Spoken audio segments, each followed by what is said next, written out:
So in contrast with previous talk where we were handling terabytes of data, today we will be speaking about 6, 8, 16 floats, and see that we can still do interesting things with very small amount of data, and that's the topic of my talk.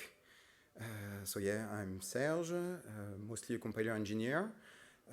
Currently a Modia employee, but what I've been doing here is not only funded by Modia, it's also funded by QuantStack. That's something I do when I finish my work.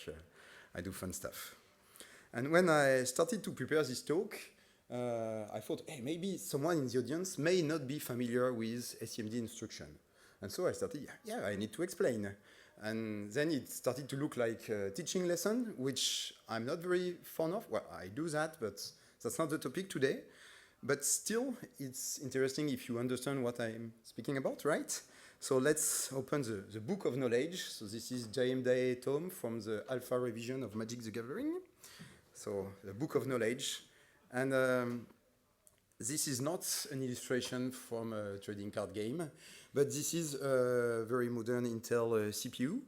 And in there, in some of the regular parts, there are two kinds of CPUs, the fast one and the slow one, but each of them has a vector instruction unit, which understand vector instruction, which are mostly the same as scalar operation, but on vectors, but very small vectors.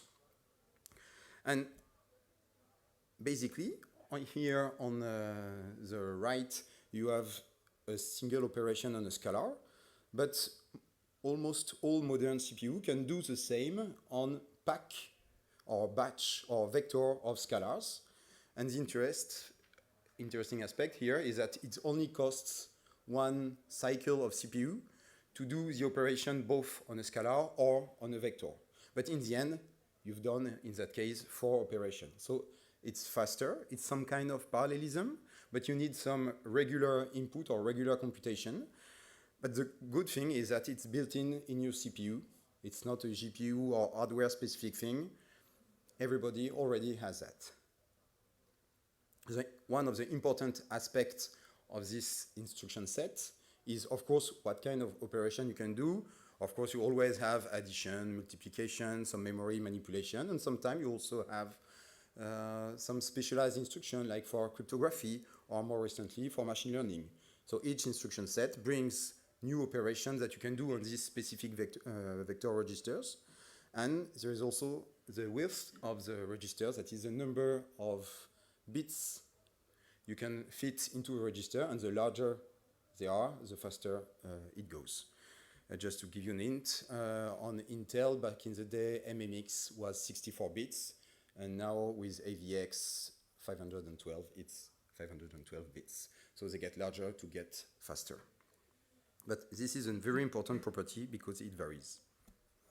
So where do you have that? Almost all Intel CPUs, almost all ARM CPUs, or not the lowest end part, but most of them do have that. In Wasm, you also have vector instruction. In PowerPC, in RiscV, you have extension for vector instruction, and GPUs in each core has vector instruction. So this principle of xsimd is almost everywhere on any modern hardware, but it's also used by most of the computation library you can find in the Python ecosystem. So NumPy, Blast, TensorFlow, they all use this instruction.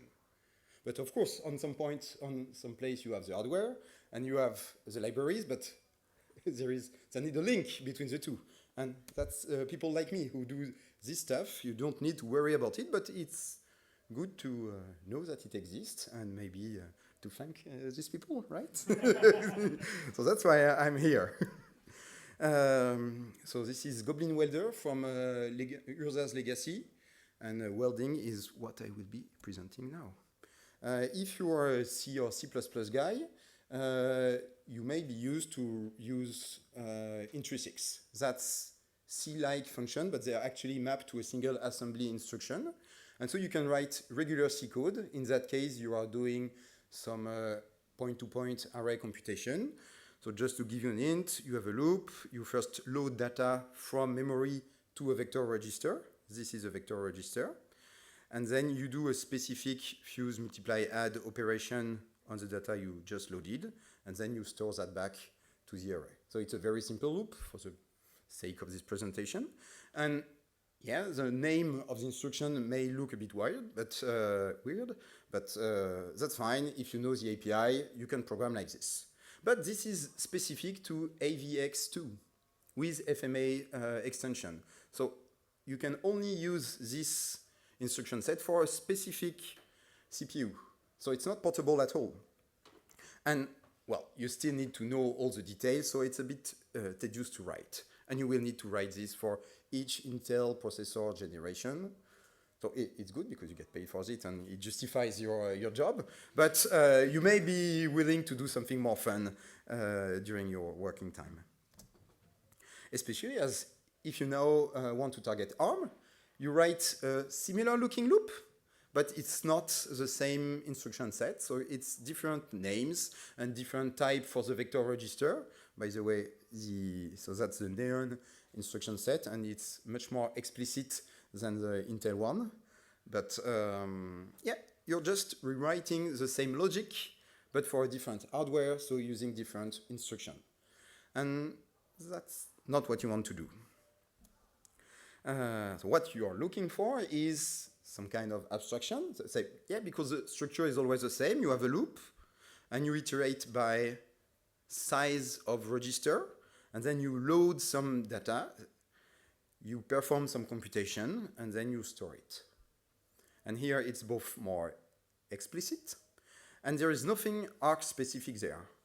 You just specify your intent, and you hope that this will map to the exact same code as the one you've written in using Intrinsics or using assembly if you fancy that. So here we've moved from C to C++, but we are no longer in the time where people were afraid of C++, so that's fine.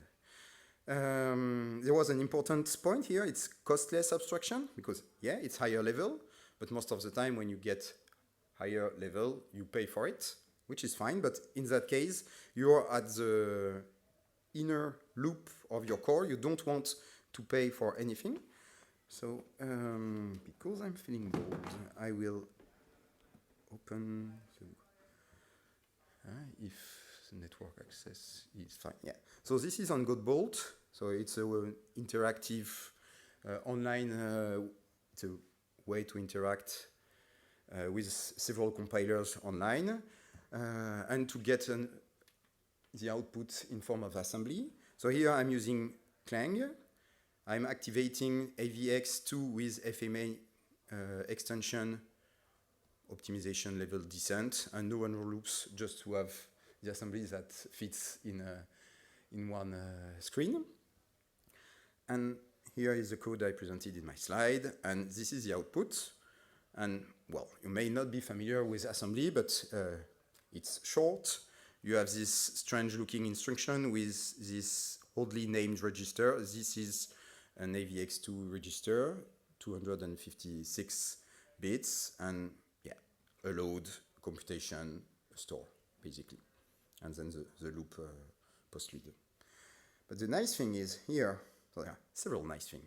First, I can use xsimd from Godbolt because here in the libraries, xsimd is part of the supported library by Godbolt. So I can experiment with xsimd online. And then the loop is higher level, but the generated code is exactly the same. I'm very proud of that. The same, every instruction, the line number, everything is the same.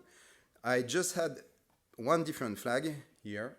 It's because this load is aligned, which means that memory must match some properties. And we are in debug mode, we are checking that this property is valid, while if you're doing that using the Intrinsics, you just get a segfault. So it's a bit hardened. And yeah, so this is costless abstraction, and we can check that it's the case.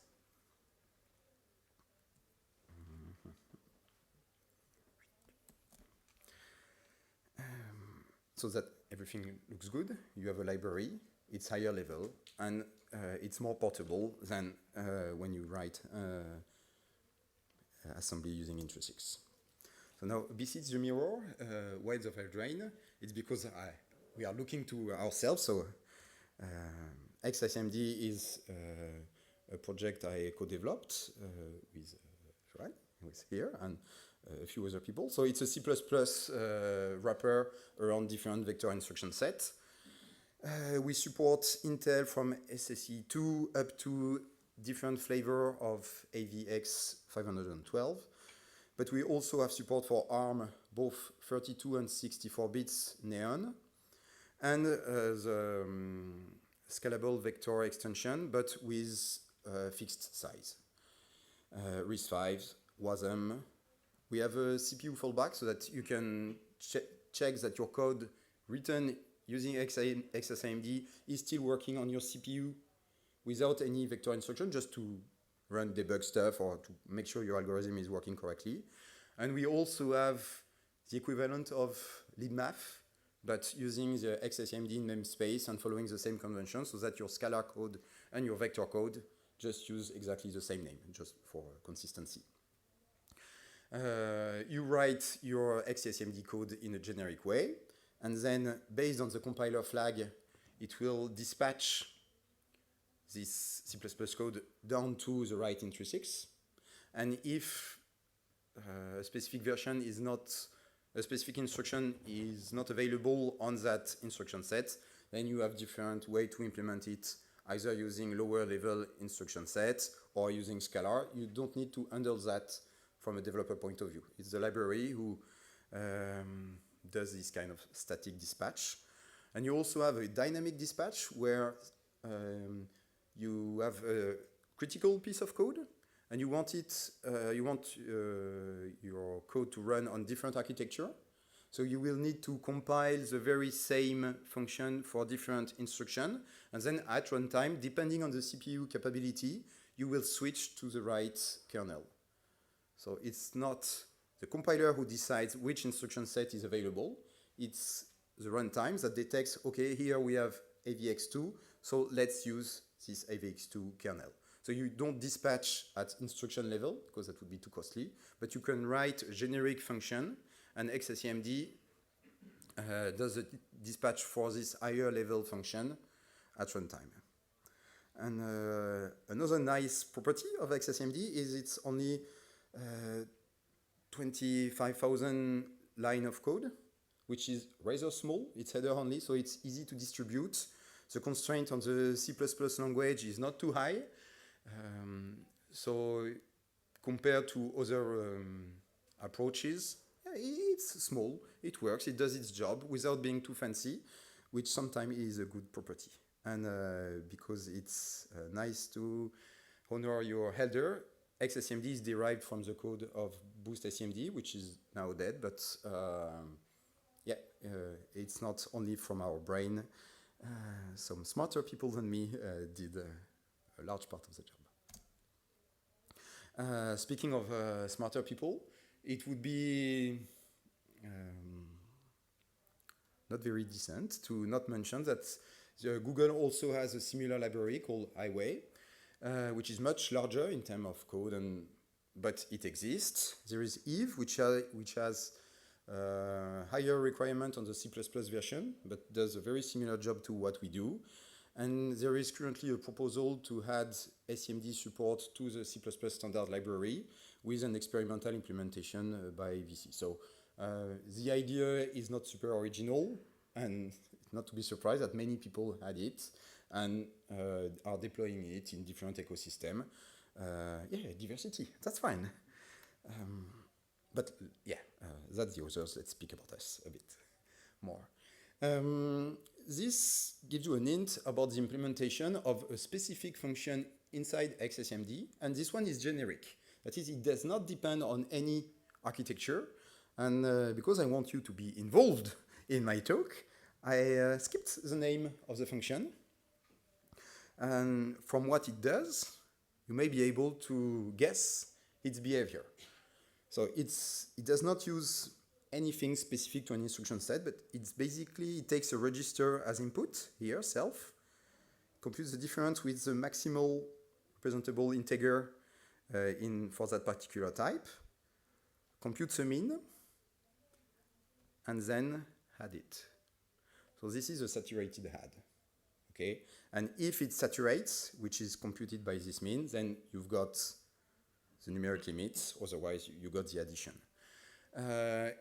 You may think, okay, sadd, it's super simple, check if the addition is greater than a value, and then max, otherwise perform the addition.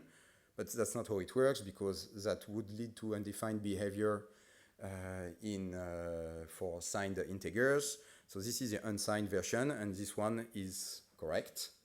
And if the instruction set has support for saturated add for integers, which is, for instance, the case for AVX 512 BW extension, then you can just call the right intrinsic. And the nice thing is, if you want to implement support for a new instruction set into xsimd, you don't need to bother with saturated add. If you already provided add and mean, that's fine. And actually, if you don't have mean, but you have a select, so that's the ternary operator in C, then it's also fine. It will nicely degrade to the select operator, which is slower. So if you have the mean, use it, and most of the time you have the mean. And if you even have the saturated add, then use it. But so adding support to a new instruction set can be done in steps. Of course, you need to be able to load, store, add, sub, this kind of thing. So that's static dispatch. And dynamic dispatch. So in that case, I implemented a generic summer function here. And then I'm listing all the architecture I want to compile my kernel for. So I'm describing this in a meta-programming way, but this is super easy. That's just a list of types. And then I'm telling xsimd, okay, now you will dispatch this functor across all this architecture. And the nice thing is that sum is actually a template function which is independent from the target architecture. And just through instantiation of this generic functor for the different architecture, you will get the different assembly instruction. So you write once your generic kernel, and you have all the versions that appear thanks to the C++ compiler. And then when you do the dispatch, you actually compute the capability of your CPU, and it selects the right kernel. But your binary has all the version of the kernel built in. Now, revitalize from Weatherlight extensions. It's just bringing the library and the software together. So xsimd is already used, so it's a mature project. It's used historically for Xtensor, which somehow resemble Xarray, or it's NumPy for C++, in a nutshell. And because you do array computation, you have this regularity SCMD instruction needs, and it uses xsimd as a backend for the vector computation part. There is also a compiler from Python to C++, developed by a very nice guy. And this compiler is able to generate SCMD instruction, but it doesn't want to deal with the detail of each instruction set, so it uses xsimd as a backend for the vector part. There is also Arrow. I'm less familiar, Apache Arrow, but I'm less familiar with that project. Yeah, they are doing array computation, so it just makes sense to use an SCMD abstraction in there. And there is also this funny one, Krita, which is Krita,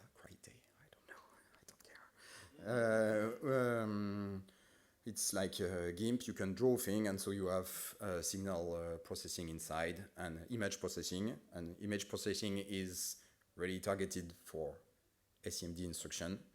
And so, yeah, they're using xsimd. So, yeah, quite big actors in themselves. So it's not a tiny project where there is risk to use it. It's already used and supported. It's in Fedora, in Debian, and so no issues there. It's packaged. But it's also in Firefox. Well, no wonder, it's because I'm a Mozilla developer, otherwise it would never be there. But in Firefox, historically, when I got hired, they had manually written assembly code for different pieces, like image scaling, this kind of stuff. And yeah, I said, why not use the right abstraction for it? And I moved this kernel from assembly to xsimd.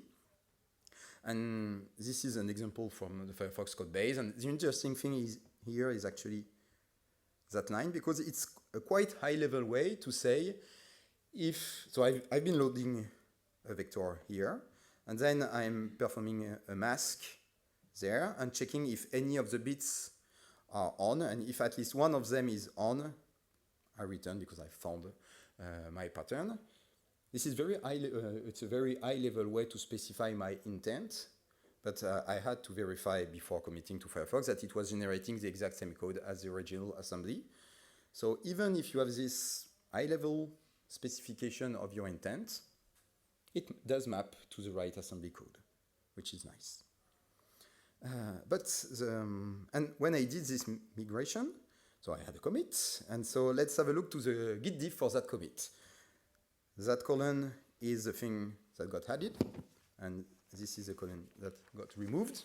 And nothing surprising, you've got the SEC2 implementation that got removed, and it's replaced by almost exactly the same number of lines for the generic implementation. But the nice thing is that here, for the end, so for ARM, just in 9 lines, which is basically instantiating the generic version for ARM, I added Neon support for that particular routine, but without even thinking about the Neon instruction set, I just say to xsimd, yep, instantiate your generic algorithm for that particular architecture, and yeah, it worked. So to my mind, it shows that it's the right idea, basically.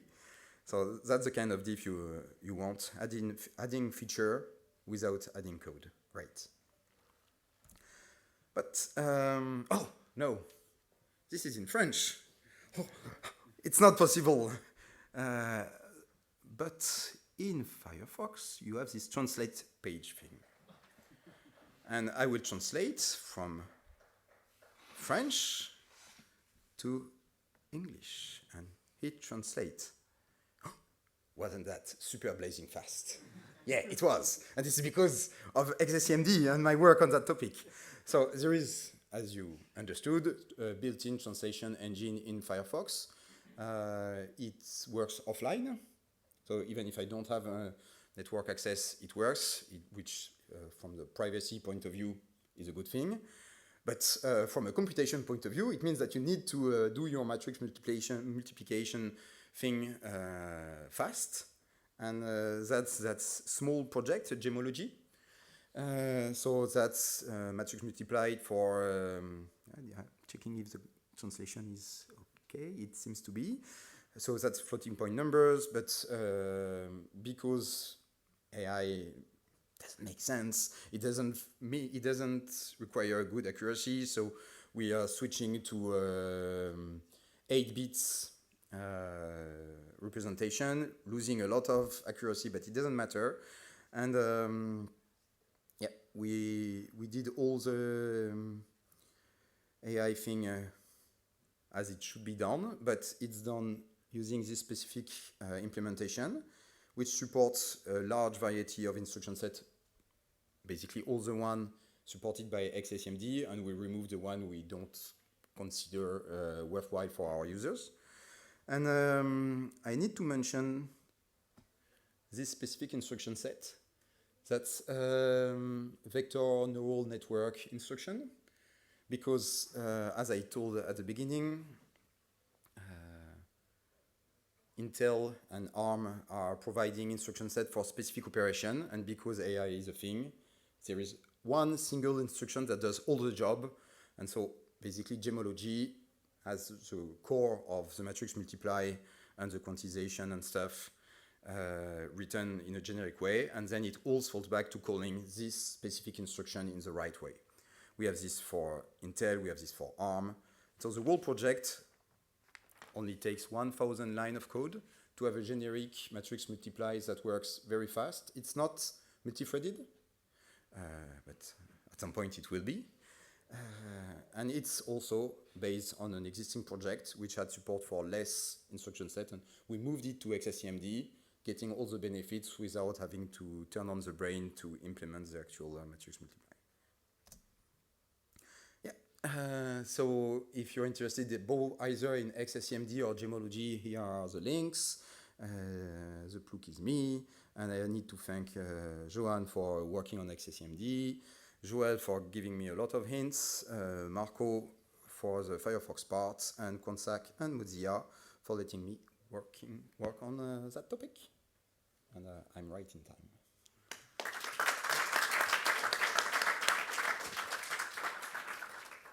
Thank you very much, Serge. We have time for questions before the break, so do you have any questions? Yes.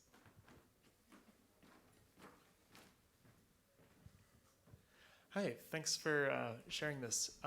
Just a quick question about was it dynamic dispatch part of this? What are some of the limitations of that or downsides of trying to use that capability? Like if you build something with that, is the artifact that's produced a lot bigger that you have to deploy, or what are some of the downsides of using that, or pros and cons maybe? So there is a price to pay. I'm not sure it's a downside, but there is a price. First, because you need to embed the different version of your code for different architecture, of course, it will make your binary larger, which may be the reason why you don't target all sub-architecture, but only a few of them. So that's the first thing. Second, from a build system point of view, it means that you need to compile different C++ file, the one where you instantiate your generic algorithm for this architecture with different compiler flag. And it's not difficult to do if you know your build system, but it puts, if you know your build system, and if your build system is capable of doing it.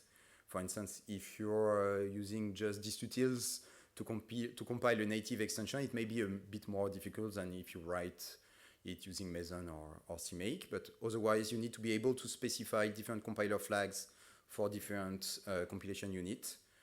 And then there is a small cost to pay at runtime, because you first need to run the CPU ID, on Intel, the CPU ID instruction that gives you a description of the CPU. You parse it. So that's all done by xsimd, but that's times that does not contribute to advancing the job. And you only need to do that once. It's cached. Of course, it has to be. But still, you need to pay for it. And the last one, well, it's a compiler stuff, but because there is a dynamic dispatch, you can't inline your function into the caller, because you don't know which one will be called, which may prohibit some optimization, but it basically means that you need to choose the right level for your generic function. It has to be a bit large, but which is usually the case for computation kernels.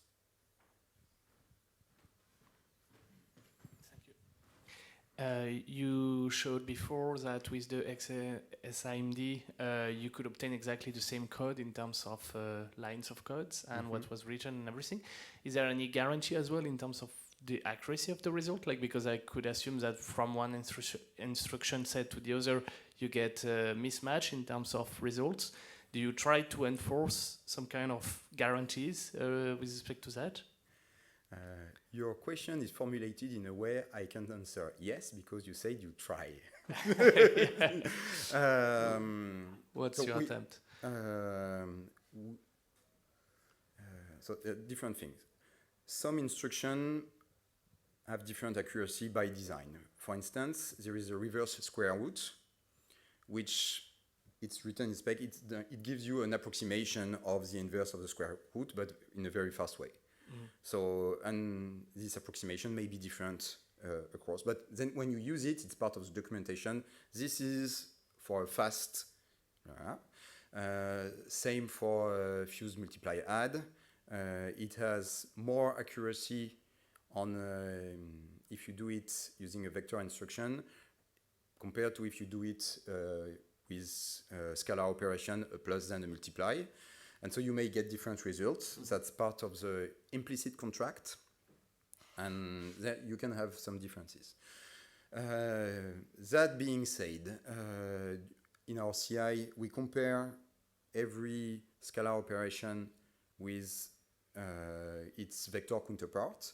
And sometimes we have accuracy threshold, but we try to avoid that. Still, there are a few open issues, especially on Mac hardware, but I'm not able to reproduce on my laptop. So yeah, there are still a few issues in terms of accuracy. We try to avoid them. So yes, we try. Thank you. We try hard to avoid them. Other questions? One quick question. Do you know if BLAS implementation libraries are interested in using this kind of generic libraries, or do they still want to keep on using their own either assembly or custom intrinsic for some specific reasons? I'm thinking of OpenBLAS or Bliss. I say that the assembly is exactly the same across different architecture, but if you know your hardware well, you know the delay that's needed between each instruction, and then you can write assemblies that match exactly the capability of a specific hardware. And it goes beyond just which instruction set are available, but also what is the latency of each instruction on that particular CPU, and it may change depending on the CPU. So it does abstract the instruction set, but xsimd does not abstract the actual CPU.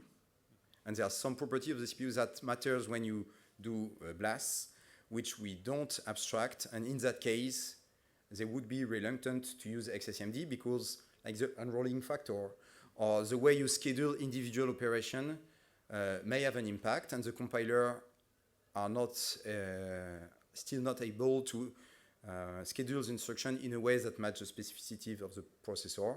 So I've not asked, but I foresee a no, and for good reason. Okay, thank you very much.